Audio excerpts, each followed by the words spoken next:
Kawasaki Big Bikes new updated model 2024 Super Sports Bike. Ito po ang ating Ninja ZX25R.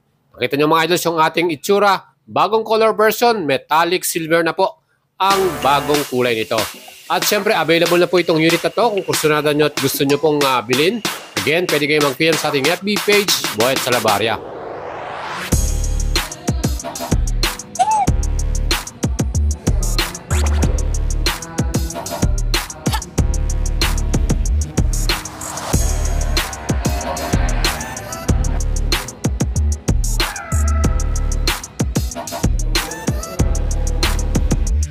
And special thanks po sa BLC Cycle. Dito po ito located sa Kawasaki Leisure Bikes, Kapas Tarlac. Ito po, kumpleto sila sa mga model at mga updated new 2024 po. Pwede po kayong bumisita sa kanilang store at makita nyo po yung kanilang mga units. Yun mga idols, dito tayo sa Kawasaki Big Bikes, Kapas Tarlac. Ito po, sa BLC po tayo. And ito po, meron tayong brand new, pinakabago pong model from Kawasaki. Ito po ang ating ZX25R inline 4 250cc mga idols. Guwapo ng ating bagong kulay. Ito actually color version lang po yung pinalitan nila dito. Silver color ano. Ang ganda po ng kanyang decals mga idol. Ito naman po nyo dito sa side na to. At of course itong dito sa may pinaka gilid. Ngayon po mga idols, kung gusto nyo pong bilhin nito, available tong unit na to dito. At siyempre, subukan mo nating sumakay dito. 5'6" po yung height ko mga idols ha. Ito po yung ating magiging riding position para dito. So ito po. Almost flat-footed tayo kasi mababa po yung kanyang seat height dito. 780mm I think yung kanyang seat height. Well, para sa lahat ng specs and features, samahan ninyo ako, ibibigay ko sa inyo para dito sa ating 2024 model Ninja ZX25R. 250cc inline 4. Screaming po talaga ang exhaust sounds nito. Kaya quality, no? Sa mga idols naman natin, subscriber natin na gusto lang magkaroon ng big bike pero screaming, pero hindi naman nila kailangan pumunta sa mga expressway. Ito po, perfect po ito sa inyo mga idols. Yan, ang guwapo. So yan mga idols, yung magiging position mo rito. So para sa akin, okay naman. Hindi siya ganun yukong-yuko talaga. At ang kagandaan dito, lahat ng mga components at parts talagang solid ano. Kaya mga idols, eto. Tingnan natin lahat yung kanyang specs and features at yung kanyang presyo para sa installment.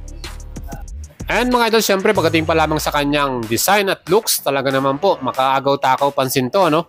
Syempre pa yung kanyang color, talagang ampogi din ang kanyang bagong decals at design.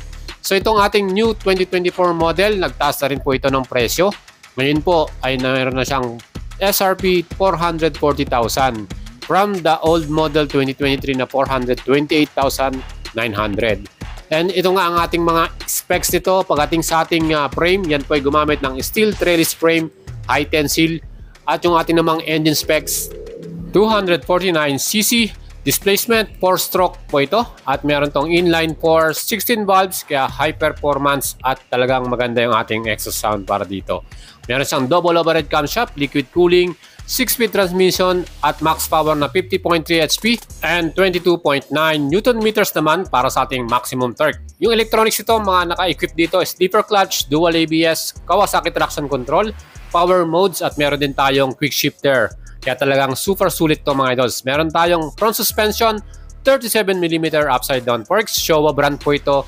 SFF BP or Separate Function Fork Big Piston. Ganon katindi itong ating front suspension mga idol. Sa likod naman, naka-monoshock tayo.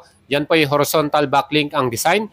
Meron tayong brand din na Showa BFRC Light Gas at ito po ay adjustable din.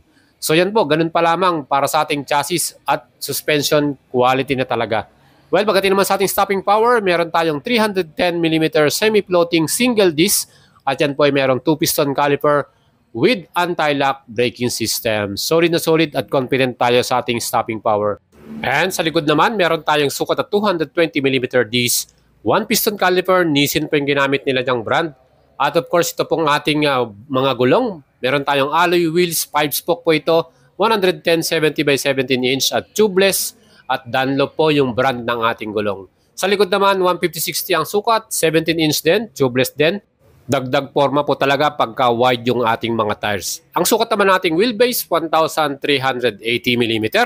And syempre, saktong-sakto lang yan, hindi po siya ganun kataba ano. Yung ground clearance naman natin, 125mm ang sukat at yung total weight po natin sa ating ZX25R ay 183 kilograms. Mga idols, para sa ating top speed, approximate lang po ito, 187 km per hour. Ganun siya kabilis ano.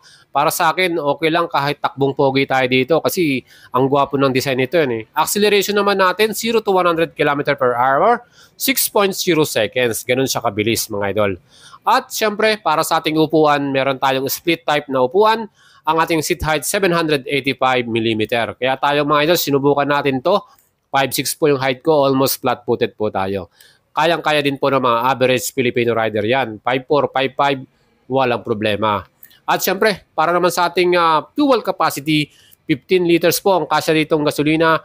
Again, yung nilalagay natin dyan, syempre yung 95, ano, color red. Yan po yung ating gas dyan. Syempre yung fuel consumption, 17 km per liter. Of course, inline 4, asahan na po natin na medyo matakaw sa gas consumption to. Well, para naman sa ating mga handlebars, kita naman po ninyo, hindi po siya ganun kasubsob pagka nakaupo tayo dito. At kagandahan nga nito dahil mababa rin yung ating seat height, again, yung ating handlebar ay magkakaroon ng magandang riding position tayo. Yan po mga idols yung ating ZX25R. Equipped din po ito ng immobilizer mga idols. So itong ating susi, meron po itong chip, ICU chip para secured po yung ating motor ano. So kahit ano pong gawin ng magnanakaw dyan, hindi nila mai-switch on yan dahil meron tayong immobilizer. Yung ating namang TFT meter panel, yan po meron tayong equipped na Kawasaki Radiology app. Yan po yung ating Bluetooth connection. At itong ating iconic LED twin headlights ano. Ang forma ng kanyang design at very aggressive mga idol. Siyempre yung ating mga signal light, LED rin po ang ating turn signals. Pati po sa likuran at yung ating ding tail light mga idol. Of course, napakaganda kasi pag LED, matipid sa battery at very visible din tayo sa daan. Itong ating 2024 Ninja ZX25R, bagong SRP para sa ating model na to, 440,000. So mga idol, nagtaas po siya ng presyo. Yung dati nating 2023 model, 428,900. Meron tayong increase na 11,100 pesos. Para sa installment naman, 20% down payment, 126,914. Ang ating 20% down payment, all-in na po ito. 2 years, 18,000, 3 years, 13,000, at 4 years, 11,580. Kung gusto niyo pong kumuha at bumili nito, installment man yan, in-house financing, bank financing, depende po sa preference niyo mga idols. Siyempre, pwede niyo ako i-PM sa ating FB page, Boy Salabaria.